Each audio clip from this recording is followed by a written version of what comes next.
Bonjour à tous. Je vais vous faire un petit partage sur un sujet qui est, je pense, d'actualité pour ceux qui essayent de marcher chaque jour avec la foi. Vous savez, la foi, c'est quelque chose de personnel, mais en même temps, la foi nous appelle à aimer, à partager, à consoler, à pleurer avec ceux qui pleurent, à se réjouir avec ceux qui se réjouissent. Et sans vous apprendre grand-chose, divers sujets dramatiques se passent de plus en plus en France, dans ce monde. Des sujets plus ou moins médiatisés, des fois, et d'autres non. Et bien souvent, en fait,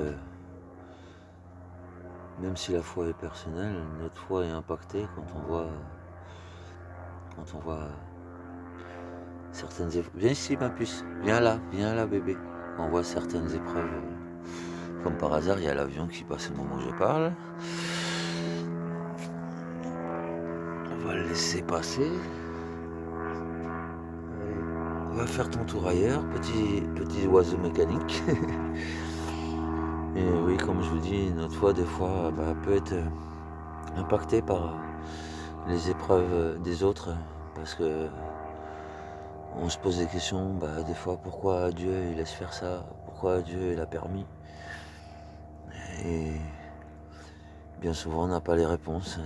Alors des fois, quand on n'a pas les réponses, il y a le raisonnement humain qui se dit, c'est peut-être parce que la personne elle a fait beaucoup d'erreurs, elle a fait beaucoup de fautes. C'est Dieu qui punit et Dieu n'aime pas ça, donc il n'a pas protégé ou il n'a pas agi. Mais en fait, ça c'est un raisonnement humain. Et c'est vrai que la plupart de nous, croyants, malheureusement, dès le moment qu'on n'a pas vraiment de réponse, on n'agit plus vraiment par le Saint-Esprit, on agit par la chair. Alors on va ou juger très vite les personnes, parce qu'on ne va pas comprendre leur situation, et on va vouloir raisonner à la place de Dieu. Et Dieu dit dans sa parole de ne pas chercher à raisonner comme lui, parce qu'on ne comprendra pas son raisonnement, en tout cas là sur Terre. Et des fois ça peut être autre chose aussi, ça peut être des épreuves très dures, très violentes, comme récemment j'ai appris d'une personne que j'apprécie et aime beaucoup, et qui son ami a eu quelque chose de dramatique, sans rentrer dans le sujet. Je pense que si elle voit la vidéo, elle va se reconnaître, mais ça fait partie aussi de ce dont je voulais parler. C'est que il va y avoir des choses horribles qui vont se passer sur cette terre. Et ça commence déjà, sauf que c'est pas médiatisé partout. Donc pour l'instant, ça impacte pas vraiment les pensées et le cœur des hommes, mais pour ceux qui veulent marcher, qui marchent avec la foi et qui s'efforcent de continuer d'avancer, c'est vrai que ça sera dur parce qu'on va voir des choses horribles, on va voir des injustices. Et la parole nous prévient que ces injustices, ces immoralités, le bien deviendra mal, le mal deviendra bien. Et malheureusement, c'est écrit et on voit que ces choses se réalisent encore une fois. Mais on ne peut pas faire grand-chose si ce n'est prier pour déjà les personnes touchées et surtout aussi prier pour nous, pour qu'on s'écarte pas de notre foi, parce que notre foi, encore une fois, elle n'appartient qu'à nous.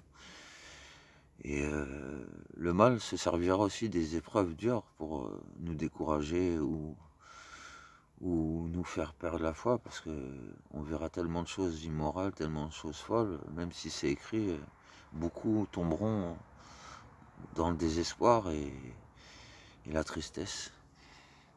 Et la vérité, c'est que, encore une fois, je le répète, notre foi n'appartient qu'à nous, et tout ce qu'on peut faire, c'est pas être insensible à ça, mais c'est prier et continuer de s'attacher aux valeurs de Christ et faire en sorte que derrière ces choses nous impactent le moins possible, même si la compassion nous mène à souvent souffrir pour les autres.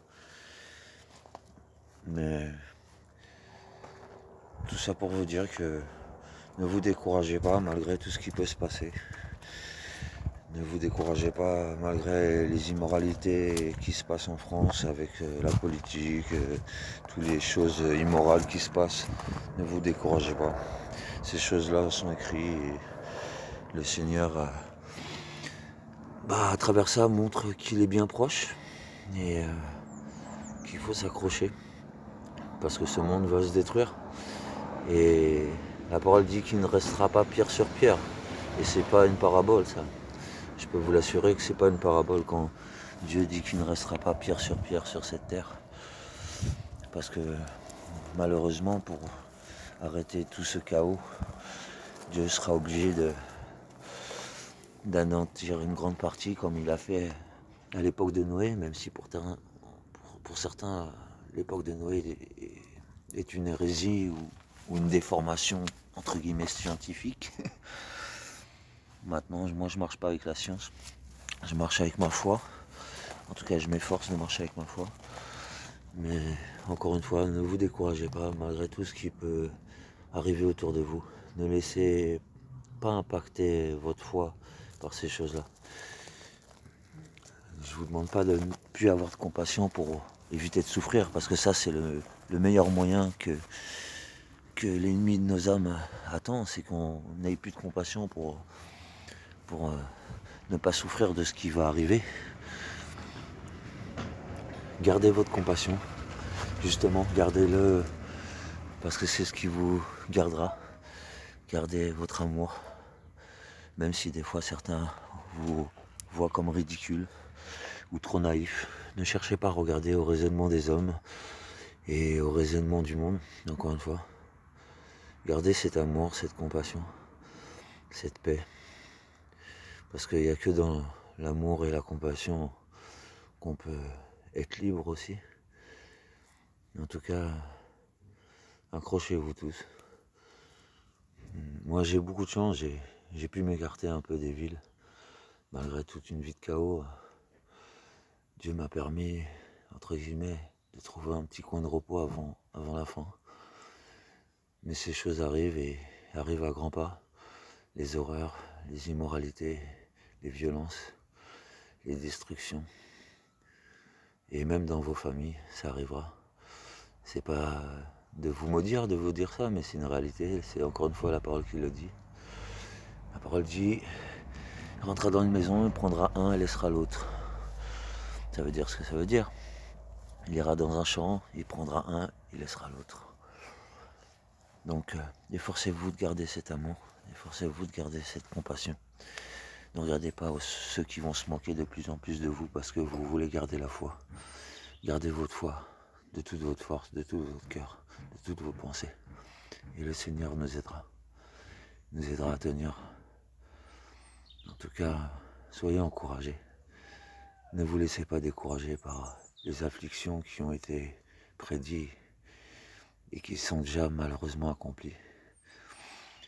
En tout cas, gardez vos pensées dans les prières pour que vos pensées ne soient pas attirées par la chair ni par des pensées de chair, pour éviter tout jugement hâtif. En tout cas, efforcez-vous de garder cet amour. Si vous l'avez reçu, gardez-le. Même si vous voyez tout qui s'écroule autour de vous. Même si vous n'avez pas forcément les mêmes conditions que moi. Peut-être certains diront, il est bien lui, il a sa maison, il a son jardin. Ouais, mais celui que vous croyez être bien, pendant des années, il a erré dans les rues de Paris, il était SDF, et il a vécu diverses choses insensées et folles. Mais je me plains pas pour autant, parce que je sais que j'ai eu une grâce. Mais aussi, je cherche pas à m'attacher aussi à ce que j'ai maintenant, parce que ces choses partiront. Et le Seigneur nous a prédit toutes ces choses encore une fois. Donc, gardez vos cœurs plus que tout. C'est la parole que je peux vous laisser. Gardez vos pensées. Ne regardez pas à ceux qui jugent. Et surtout quand vous voyez les choses horribles qui vous font de la peine et qui vous torturent le cœur. Priez pour que vos cœurs restent en place et priez pour les personnes qui sont touchées. En tout cas, que le Seigneur vous bénisse, qu'il vous apporte sa paix.